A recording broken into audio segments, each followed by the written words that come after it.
Shalom adik-adik kami Raja Wali. Selamat pagi, selamat pagi Chelsea. Selamat pagi Kak Foni. Iya, apa kabar semuanya adik-adik? Pasti luar biasa deh Kak. Pasti. Kan kemarin kita baru Zoom minggu iya, kita kemarin. baru Zoom loh. Seneng banget Seneng kita banget. ketemu adik-adik. Betul sekali, kita senang banget lihat Kak adik-adik semua di rumah sehat-sehat, tidak kekurangan suatu apapun ya adik-adik ya.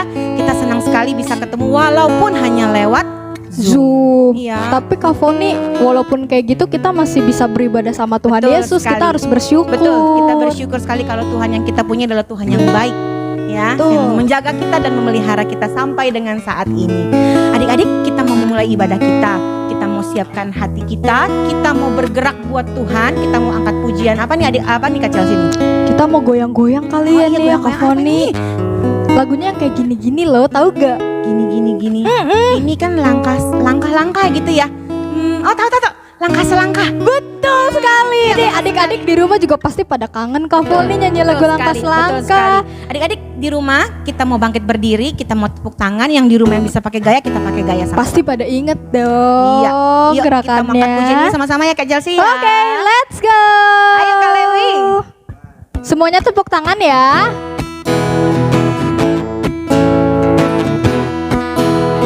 One, two, three, semua. Langkah selangkah, hanya langkah selangkah. Di jalan Tuhan memimpin, langkah selangkah. Ayo hati-hati, hati-hati melangkah. Lakukan dengan doa, ini jalan kemenangan. Langkah selangkah. Adik-adik sekali lagi ya, Kak Foni sekali lagi. Yuk. Langkah selangkah, hanya langkah selangkah. Di jalan Tuhan memimpin, langkah selangkah. Hati-hati, hati-hati melangkah. Lakukan dengan doa, ini jalan kemenangan. Langkah selangkah, ini jalan kemenangan. Langkah selangkah. Sekali lagi ya. Ini jalan kemenangan. Langkah selangkah. Tepuk tangan yang meriah buat Tuhan Yeay. Yesus. Tapi Kak Chelsea, Kenapa tuh Kak aku Foni? pengen punya sobat yang setia sekali. Tapi siapa ya kira-kira Kak yang Foni Kak tuh sebenarnya punya satu sobat yang setia, yang selalu nemenin Kak Foni. siapa? Adik-adik tahu gak siapa? Pasti adik-adik tahu karena sobatnya tuh sama kita. Masa Kak Foni lupa sih? Oh, Kak Foni tahu. Kira-kira siapa? Ayo, adik-adik jangan ada yang kasih tahu Kak Foni dulu. Kak Foni tahu karena ada lagunya. Kita nyanyi sama-sama yuk. Apa tuh lagunya? Ada satu sobatku yang setia. Namanya siapa? Tuhan Yesus. Ayo adik-adik kita naikkan pujian ini ya. Ya, Ada sama-sama. satu sobatku yang setia. Betul sekali. Tuhan Yesus yang setia buat Ya, semuanya. Ada Satu sobatku yang setia, tak pernah dia tinggalkan diriku. Di waktu apa Kak? Oh, di waktu aku susah, waktuku sendirian, dia selalu menemani diriku. Sekali lagi ya Kak, ada satu sobatku. Ada satu sobatku yang setia, tak pernah dia tinggalkan diriku. Di waktu aku susah, waktuku sendirian, dia selalu menemani diriku. Namanya siapa? Namanya Yesus. Namanya Yesus. Nama Yesus yang menghibur hatiku. Namanya Yesus. Namanya Yesus. Namanya Yesus. Nama Yesus yang menghibur hatiku. Nama Yesus yang menghiburku.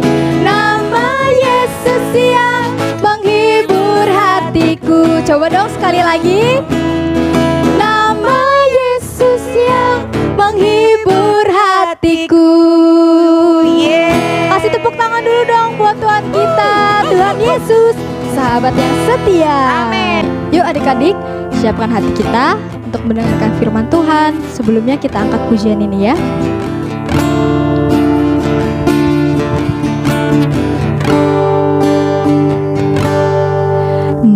Bapakku datang untuk berserah, ku nyatakan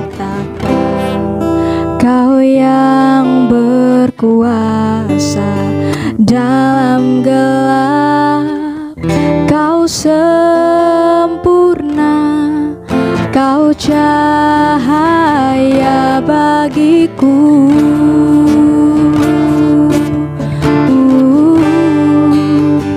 Kau kuatkan aku bertahan, Kau harapan dalam kesesakan, Kau buktikan kesetiaan-Mu Tuhan. Engkau Allah Immanuel.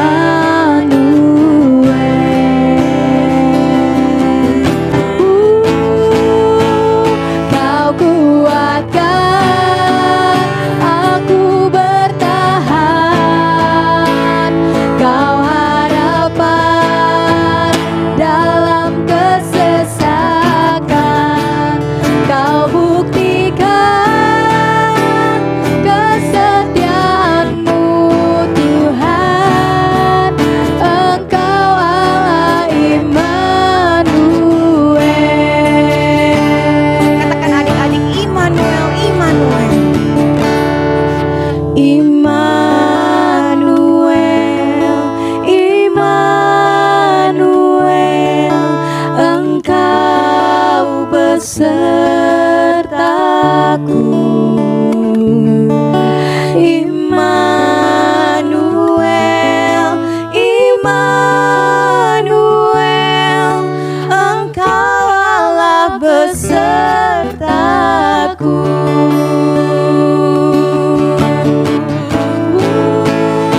Kau buktikan kesetiaan-Mu Tuhan. Engkau Allah Immanuel. Engkau Allah Immanuel. Sekali lagi, Engkau Allah Immanuel. Engkau Allah Immanuel.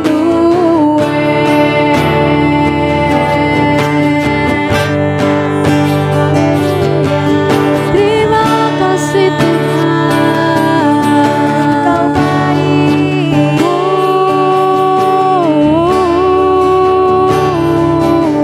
Terima kasih Yesus. Haleluya, haleluya.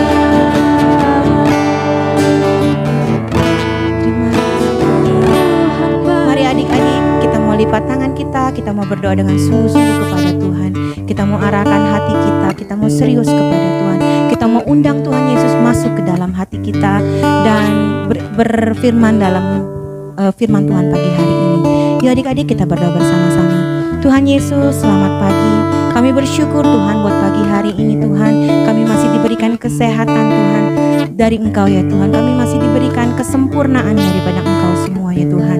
Tuhan, pagi hari ini Tuhan, kami sudah memuji Tuhan, kami sudah membesarkan nama Tuhan. Tiba saatnya kami akan dengar firman Tuhan. Biarlah kiranya Tuhan Kau pakai kami semua duduk diam dengar-dengaran.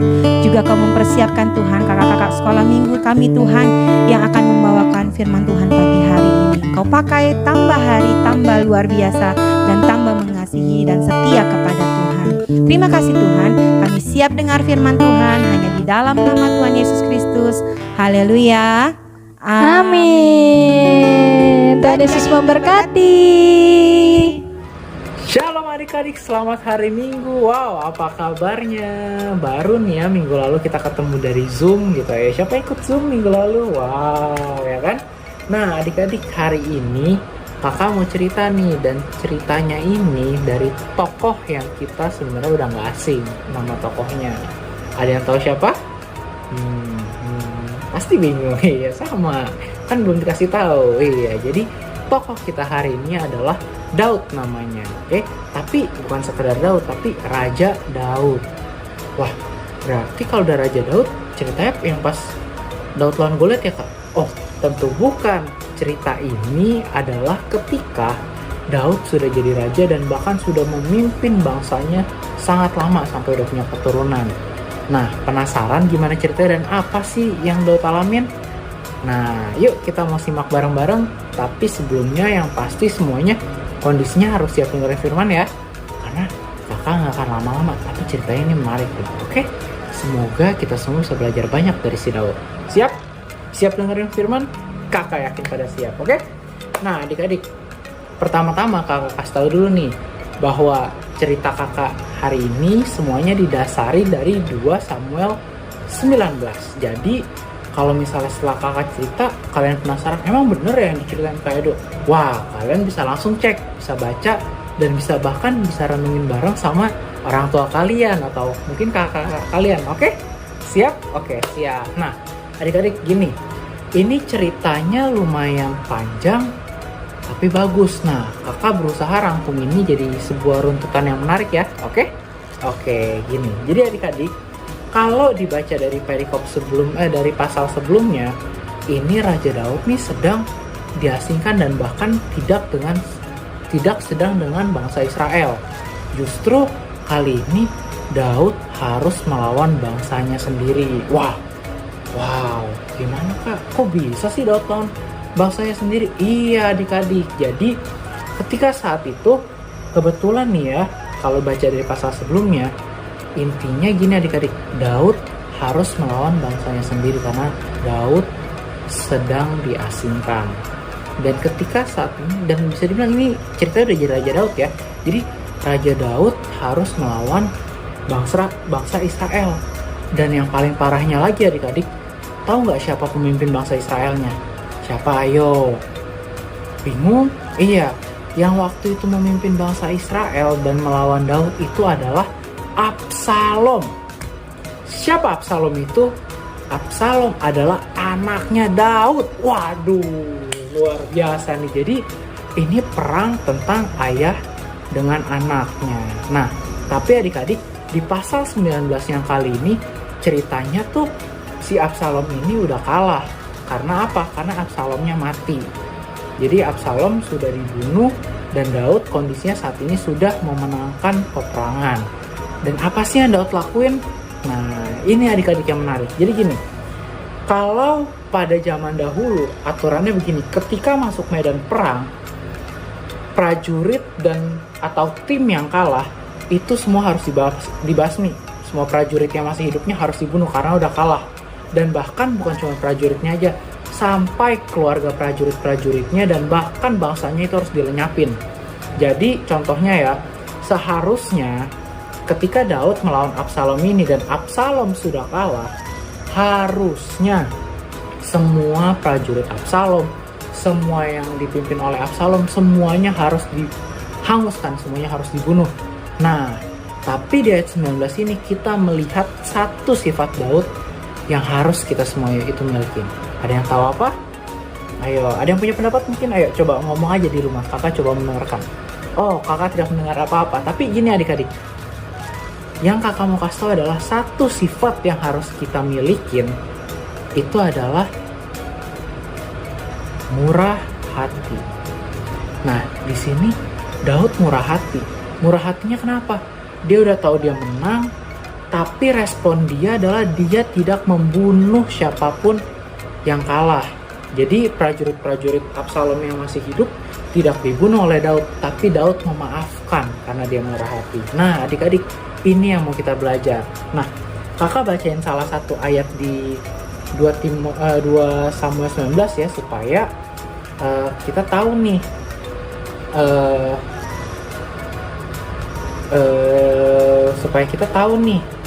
mana ya? Oh, oke. Supaya kita tahu nih, bener gak sih Daud memaafkan? Nah ya, gini ya, ayatnya itu ada di 2 Samuel 19 ayat ayat 21. Demikian firman Tuhan. Lalu berbicaralah Abisai anak Zeruya, katanya, bukankah Simei patut dihukum mati karena ia telah mengutuki orang yang diurapi Tuhan? Tetapi Daud berkata, apakah urusanku dengan kamu, hai anak-anak Zeruya, sehingga kamu pada hari ini menjadi lawanku? Masakan pada hari ini seorang dihukum mati di Israel? Sebab bukankah aku tahu bahwa aku pada hari ini adalah raja atas Israel? Wah, bingung artinya. Gini adik-adik, intinya Daud di sini ngomong gini, apa urusan aku dengan kamu? Emang aku lawan kamu ya? Emang aku melawan bangsa Israel? Enggak. Tapi bukankah dari sini kamu tahu bahwa aku adalah raja Israel? Dan gak boleh ada yang mati saat itu. Wow, itu respon yang luar biasa dari seorang raja. Dan bahkan dari seorang pimpinan yang sudah menang perang. Seharusnya kalau zaman dahulu, itu orang-orangnya pasti dibunuh adik-adik. Pasti semuanya tuh bisa dibilang sampai keluarga semuanya dibunuh, di bumi hanguskan. Supaya apa? Supaya nggak ada pengkhianatan. Dulu seperti itu. Tapi dari sini kita belajar tentang si Daud, Raja Daud ini murah hati. Dia mau memaafkan, dia bahkan punya hikmat dari Tuhan dan dia tahu apa yang dia lakuin. Nah, ini adik-adik yang kita semua harus punya, murah hati dan kita memaafkan. Nah adik-adik, kakak mau tanya nih, biasanya ya siapa yang di sekolah suka diperlakukan gak adil? Ayo, siapa? Contohnya kayak nih, kakak punya pengalaman cerita seperti ini adik-adik. Cepet aja kakak cerita ya. Jadi dulu ketika kakak seumuran kalian, mungkin pas masih SMP ya, SMP 1 atau SMP 2, itu kakak pernah satu kali disangka nyontek. Kenapa begitu? Karena jawaban kakak sama jawaban teman kakak itu sama persis, dari 1 sampai nomor sekian lah di ulangannya, sama persis. Dan saat itu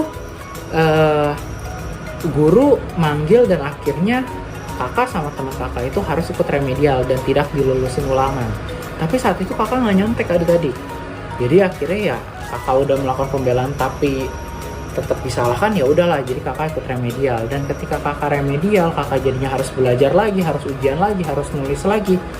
Itu kakak tetap melakukan yang terbaik dan mendapatkan nilai yang baik, dan sampai akhirnya kakak dilulusin. Dan kakak nggak tahu nih gimana ceritanya, ternyata guru ini salah menilai. Ternyata sebenarnya teman kakak nyontek sama kakak dan semuanya disama persisin gitu. Jadi tapi waktu itu yang disalahin kakak. Nah itu nggak adil kan, sangat nggak adil. Bayangin, udah disalahin, dihukum, di minus poin, terus harus ikut remedial. Wah itu banyak tuh, kakak pusing loh. Padahal kakak nggak nyontek, kakak diperlakukan tidak adil saat itu. Tapi respon kakak seperti apa? Respon kakak, ya udah kakak memaafkan. Karena waktu itu gurunya juga samperin kakak, kasih kakak coklat, dan dia minta maaf dengan tulus gitu. Dan ya udah, kakak juga maafin ya. Iya bu, ya it's okay bu, maksudnya ya kan itu udah sebuah kesalahan yang udah berlalu, ya udah gitu, memaafkan. Dan bukan malah kayak ngomel-ngomel ke gurunya, bukan, enggak. Jadi kakak memaafkan. Nah adik-adik, kakak harap dari cerita kakak ini bisa mewakili ya, sebenarnya seharusnya ya seperti apa sih kita harusnya hidup gitu loh. Jadi kita mungkin akan ada masa di mana kita mungkin sedang diperlakukan tidak adil, entah sama teman, orang tua, guru kita, atau mungkin sekeliling kita. Tapi adik-adik ingat, kita tetap harus murah hati, dan bahkan kita harus melakukan seperti apa yang Raja Daud lakuin, yaitu udah murah hati, memaafkan. Karena itu sifat yang penting adik-adik untuk di masa mendatang. Nah adik-adik, itu yang kakak mau sharingin.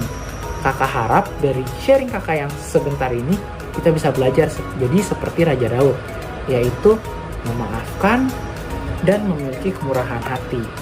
Nah oke adik-adik, jadi kalau seandainya diperlakukan gak adil, kita harus ngapain? Benar sekali, kita harus memaafkan dan kita harus murah hati. Nggak boleh marah, nggak boleh kesal, nggak boleh balas dendam. Oke adik-adik? Nah adik-adik, nggak lupa juga nih ayat hafalan kita. Nah ayat hafalan kita ada di Matius 5 ayat 7. Demikian firman Tuhan, berbahagialah orang yang murah hatinya, karena mereka akan beroleh kemurahan. Wow, luar biasa ya ayatnya. Jadi jangan lupa dihafal dan dikirim ke guru kelas masing-masing ya. Oke, dadah, happy Sunday.